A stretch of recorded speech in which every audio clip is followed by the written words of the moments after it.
പലരും വിചാരിച്ചിരുന്നത് ഇപ്പോഴും സീക്രട്ട് ഏജന്റും അഖിൽ വാര്യരും തമ്മിൽ വഴക്കിലാണെന്നാണ്. അല്ല എന്താ ഈ കണ്ടന്റുകൾ കാണുന്ന ആളുകളുടെ വിചാരം സോഷ്യൽ മീഡിയയിൽ ആ കാണുന്നതാണ് റിയാലിറ്റി എന്ന്.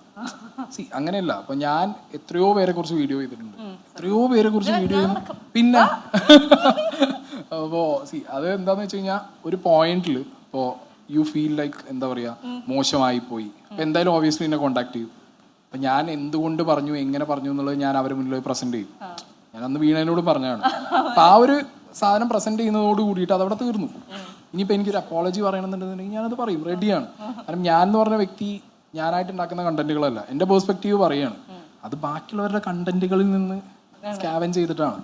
സോ ഞാൻ എപ്പോഴും ആ ഒരു ലെവലിൽ നിൽക്കണം. ഞാൻ ഒരിക്കലും പോയിട്ട് ഞാൻ സംഭവം എന്ന് പറഞ്ഞിട്ട് കാര്യമില്ല. നമ്മൾ താഴേണ്ട അടുത്ത് നമ്മൾ താഴണം, പറയേണ്ട അടുത്ത കാര്യങ്ങൾ പറയണം. ഈവൻ ഇപ്പോൾ നമ്മളാ പറഞ്ഞ് സംസാരിച്ചതിന് ശേഷം വിളിക്കാൻ കാര്യം എന്താ, എനിക്ക് പൊതുവെ ആരെയും അങ്ങനെ ഞാൻ കണ്ടാന്ന് അറിയോ, ഞാനും നിങ്ങൾ ഒരേ ആ ഒരു നല്ലൊരു ക്രിക്കറ്ററാണ്. ഞങ്ങളെ രണ്ടുപേരെയും ഇപ്പൊ ഓരോരുത്തരും അടുപ്പിക്കുന്നതിന് ചില ഘടകങ്ങളുണ്ട്. സായി നല്ലൊരു ക്രിക്കറ്ററാണ്, ഈവൻ ഞാനും ക്രിക്കറ്റ് ഭയങ്കര ക്രിക്കറ്ററാണെന്ന് പറയുന്നില്ല, ആ ഒരു സമയത്ത് ആയിരുന്നു എന്നൊക്കെ പറയാം. അപ്പം ഞങ്ങളെ അടുപ്പിക്കുന്ന ഒരു സ്പോർട്സ്മാൻ സ്പിരിറ്റ് ഉണ്ട്. അപ്പം അത് ഫ്യൂച്ചറിൽ ഞാനും തമ്മിൽ എടുക്കാൻ കാരണം സിനിമയാണ് തുടക്കത്തിൽ. പിന്നീട് അത് നല്ല സൗഹൃദമായിട്ട് മാറും. അപ്പൊ സായിയായിട്ട് നല്ലൊരു സൗഹൃദമുണ്ട്. ഞാൻ സായിയെ വിളിച്ചു, അശ്വന്തിനെ വിളിച്ചു. ഇങ്ങനെ ബിഗ് ബോസ് പോയതിനു ശേഷം ഞാൻ ഇങ്ങനെ 2-3-4 വീഡിയോസ് ഇട്ടു. അപ്പൊ എനിക്കത് പറയണം, ഇപ്പൊ വിമർശിക്കണം എന്ന് എനിക്ക് ഉറപ്പിച്ച കാര്യങ്ങൾ എന്റെ മനസ്സിൽ ഇങ്ങനെ റോങ് ആണ് ചെയ്യണേന്ന് പറഞ്ഞ് എനിക്ക് പേഴ്സണലി തോന്നി ഞാൻ റോങ് എന്ന് പറയും. അപ്പൊ ഇങ്ങനെ പുറത്തിറങ്ങിയിട്ടും ഞാൻ ആ കേസും പറഞ്ഞു, കാറിൽ സൺറൂഫിൽ പോയ അങ്ങനത്തെ കാര്യങ്ങൾ എനിക്ക് പറയാൻ തോന്നിയ കാര്യങ്ങൾ ഞാൻ ക്ലിയർ ആയിട്ട് പറയും. അത് നീ പറഞ്ഞല്ലോ. പക്ഷെ ജോസിന് മറ്റേ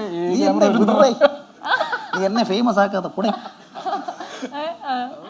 അങ്ങനെ പറയേണ്ട കാര്യങ്ങൾ പറഞ്ഞു കഴിഞ്ഞാൽ ഇപ്പോ 2 ആളുകൾ സംസാരിച്ചു കഴിഞ്ഞാൽ ചിലപ്പോൾ അവർക്ക് മനസ്സിലാവും. ആ സായി ഏജന്റ് എന്ന് പറയുന്ന ബ്ലോഗറെ തേച്ചൊട്ടിച്ച സംവിധായകനിൽ നിന്നും ഇന്ന് അഖിൽ മാരാർ ഫാൻസ് മീറ്റപ്പിൽ എത്തി നിൽക്കുമ്പോൾ സായിക്ക് എന്താണ് തോന്നുന്നത്? ഞാൻ ആദ്യത്തെ ഒരു 20 ദിവസത്തിൽ ഞാൻ വിചാരിച്ച പേഴ്സണലി ഇങ്ങനെ ആരെങ്കിലും ഒക്കെ തല്ലും, ഇല്ലെങ്കിൽ അതെ ഭാര്യ അവിടെ പ്രാർത്ഥനയായിരുന്നെന്ന് തോന്നുന്നു, ഇങ്ങനെ ആരെയും തല്ലരുതേ എന്ന്. ഞാൻ സീരിയസ് ആയിട്ട് വിചാരിച്ചേ ഇങ്ങനെ ആരെങ്കിലും ഒക്കെ തല്ലി എന്തെങ്കിലും പ്രോപ്പർട്ടി പൊട്ടിച്ച് ഇറങ്ങി പോരും, അതാണ് ഞാൻ വിചാരിച്ചത്. പക്ഷെ 20 ദിവസം കഴിഞ്ഞപ്പോൾ മനസ്സിലായി ഇത് ഇങ്ങേക്കുള്ള കപ്പാന്നുള്ളത്. അന്ന് ഉറപ്പിച്ചിരുന്നോ? കാരണം വേറെ ഞാൻ അങ്ങനെ ഓപ്പോസിറ്റ് ഭയങ്കരമായിട്ട് ആരെയും നോട്ടീസ് ചെയ്തില്ല. പിന്നെ എനിക്ക് തോന്നിയത് ലൈക്ക് റിനോഷാണ്. പക്ഷെ എന്റെ പേഴ്സണൽ ഫേവറേറ്റ് ജുനൈസ് ആണ്. അല്ല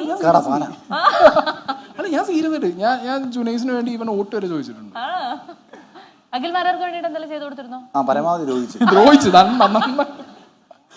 അല്ല നിങ്ങൾക്ക് അതിനകത്ത് എന്താണെങ്കിലും വീഡിയോ ഇട്ടോണ്ട് 50 തൊട്ട് അധികം കിട്ടിയത്.